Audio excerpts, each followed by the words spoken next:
Hello everyone, this is Marco and welcome back to my channel.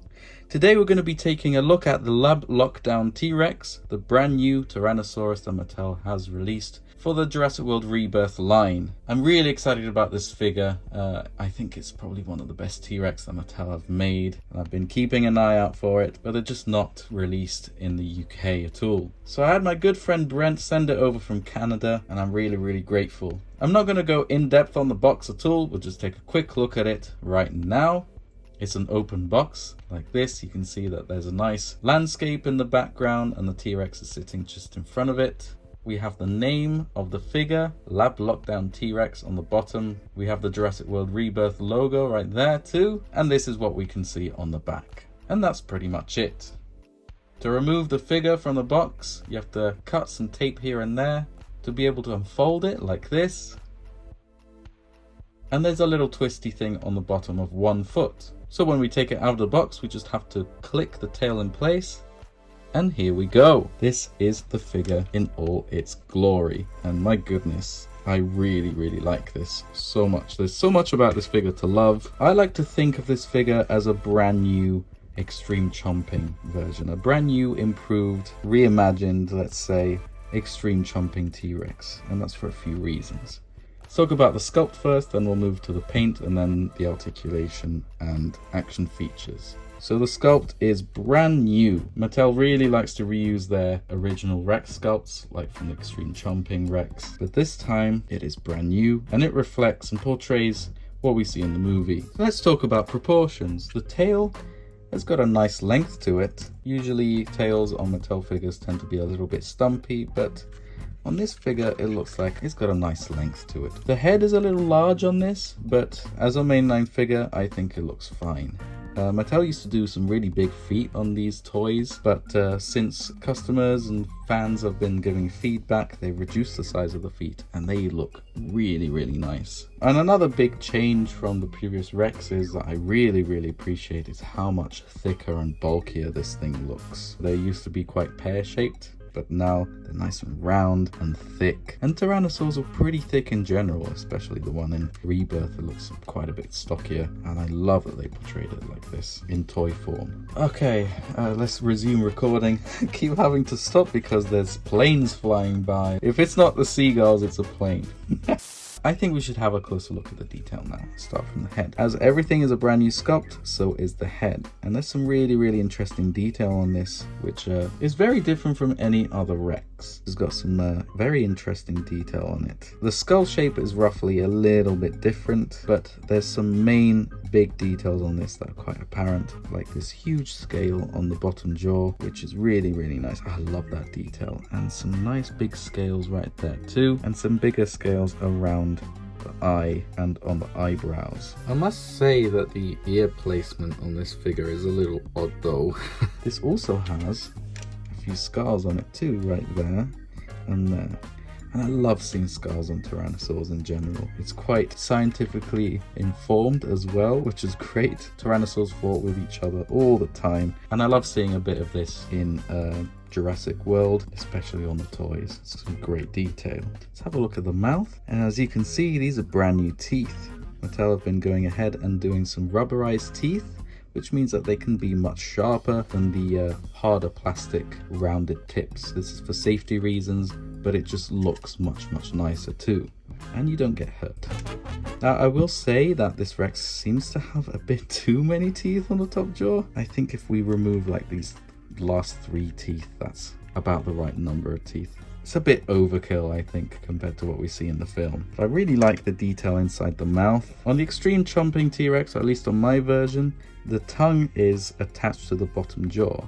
But this time, it's attached to the back of the mouth like this, and it sticks out when you open the mouth, which is somewhat reminiscent of the first version of the Extreme Chomping Rex. But the tongue on this looks much nicer. It's actually rubberized and is sculpted on both sides instead of it being sort of hollow, and the detail looks really good. It's nice and glossy too, and it looks wet. So overall, the head shape is just perfect. It's wonderful, and I'm suspicious as to whether or not Mattel actually used the CGI model from the film, because it looks very good, especially on the bottom jaw here. The detail is just gorgeous. Mattel don't tend to put much detail on the bottom jaws, especially right here in this area, but this seems to be very, very accurate, and I love every single little bit of this. Moving down to the neck, we can see some nice skin folds right there, and a bit more sort of an armored look than the usual Rexes. The Rexes in Jurassic Park do seem to have some sort of big scales on the side of the neck here, but nothing on the top. But on this we see a lot more, especially on the spine. But still looking at the neck, you can see these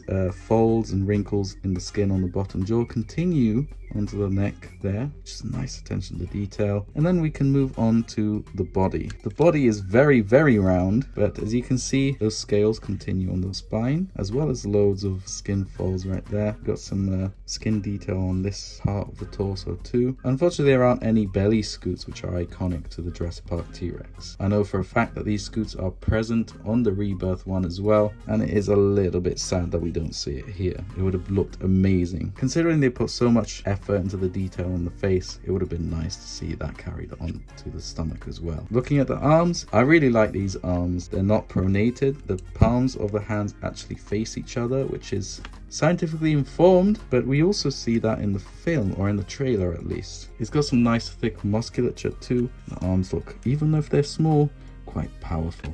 Having a look at the legs, I like the transition between this sort of big scaly texture to this more wrinkly look. You can still see some scale detail on it too, but these sort of lines prevail on the sculpt. There's some nice decent musculature there too. The sculptors at Mattel tend to overdo the musculature, but it seems just right on this, and I like how powerful that calf looks too. And here comes one of my favorite parts about this figure, the feet.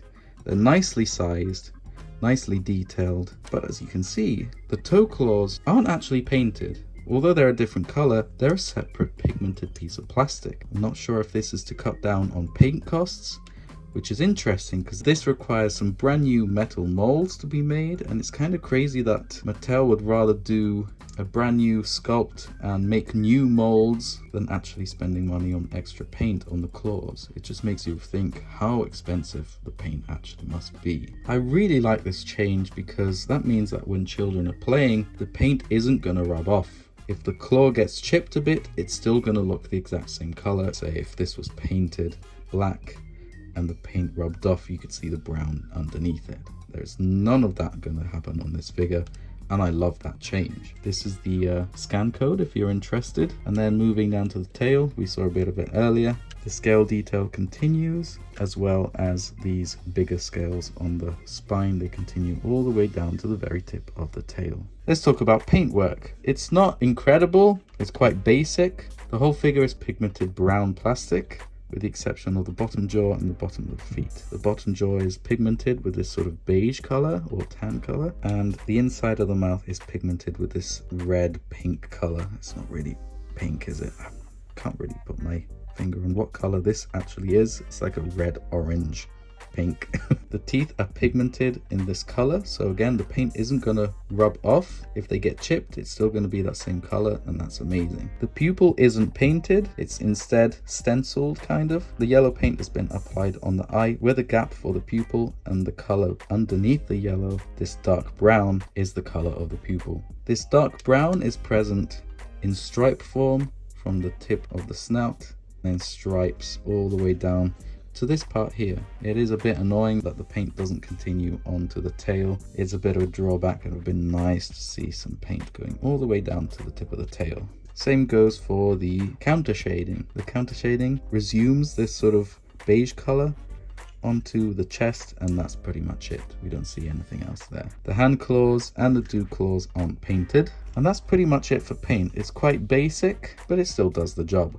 In terms of articulation and action features, it's got basic articulation. It's nice to see that it's got some neck articulation like this. Although when you move the neck,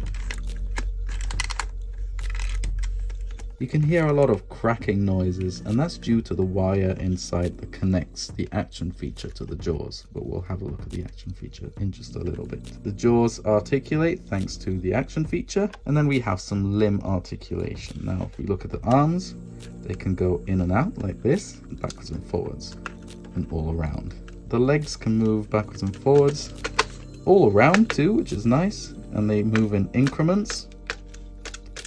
and they can also swivel in and out like this at the hips. The tail can swivel round like this, which is a bit odd, but it can be posed like this too, side to side in pretty much any direction, up and down too. There is some articulation in the feet, but this joint has just been added so it can fit in the box. By bending the feet together, they take up less space. I'm not sure why there's a joint here. It's probably just to connect the two parts. This part is a bit softer plastic, this is harder hollow plastic. There was no need for it to articulate like this, but in case you want to move it like that, you can. Now let's look at the action feature. That's my stomach. Let's look at the action features. This is a whole new system compared to the Extreme Chomping Rex. We'll compare those in a little bit. Instead of having a button on the back of the head, it's got it on the back of the spine, above the hips. So if you press it down, the jaws open. It's quite responsive, but I must say that my finger has to travel down quite a bit for the jaws to open completely. This is as far as my finger goes. This whole section of my finger is inside the figure. It goes really deep. I'm not sure if it might be a little bit of a hazard for children putting their finger in there, because it can get trapped in there a little bit. But I still prefer this over the Extreme Chomping one. So let's bring in the Extreme Chomping figure to compare. This is one of the many versions, and you can see straight away how much bulkier this Rex is compared to this one. And you can see how much more pear-shaped this one is. They just went and improved the whole thing, really. It still has the neck articulation, but it looks much nicer and much more neat than this one. This had a weird neck piece right there. It looks like it's wearing a collar of some sort. And mine is really floppy actually. It doesn't like to stay in position very easily, especially if you move it up. I just remembered something else while editing. This figure, when posing the neck, used to squeak very loudly, and it was already floppy too. It still wouldn't keep the pose, and it was squeaky. So I decided to add some lubricant. At least it wouldn't squeak when the head was moving around. So hopefully this fixes that issue. In terms of range of articulation, I think it's a bit more limited. Not by much actually. Even though this doesn't have as much range, it's still very impressive, and it does the job fine, and it looks much cooler anyway. Comparing the sculpt again, you can see how much the feet size has improved on this new figure. I mean, look at that. This is so much nicer. It definitely doesn't look like it's wearing clown feet. And having a look at the action feature on the Extreme Chomping, as I said earlier, the button was on the back, and it is very extreme, like that. The jaws open really wide. These one open to a much more realistic amount, and it doesn't look as goofy, but you can see right there that the tongue is attached to the bottom jaw. Now if you see this area here, that's where the tongue used to be, attached on an earlier version of the Extreme Chomping Rex. They since changed it and put the tongue on the bottom jaw. I'm not sure why, but as you can see, the tongue is quite hollow and it doesn't have much or any sculpted detail on it, but this one does, and it looks much nicer. I really like what they did with this new one. And in terms of size, I think the old Extreme Chomping is just the tiniest little bit longer. They're about the same height depending on how you pose them. So this new Lab Lockdown Rex is an improvement overall, and I think this is my favorite. There is another version of this Rex. It's called the Power Devour Rex. It's slightly larger, it's got a different color and different action features. Now I prefer this one because the mouth stays shut on this one, but on the Power Devour the mouth stays open, which is a bit annoying. And the action feature is a bit weird. This doesn't have any sound effects, which I prefer personally. So this is my favorite Rex ever made by Mattel. So if you enjoyed this review, please leave a like, subscribe to the channel. I've got quite a few reviews for these Rebirth figures coming soon. You can look for my in-depth reviews for the Hammond Collection line as well on my channel, where I go much deeper in detail from a sculptor's point of view, reviewing the figures. Thanks so much for watching, and I'll catch you in the next one. Stay safe. I would like to give a massive thank you to all of my Patreons.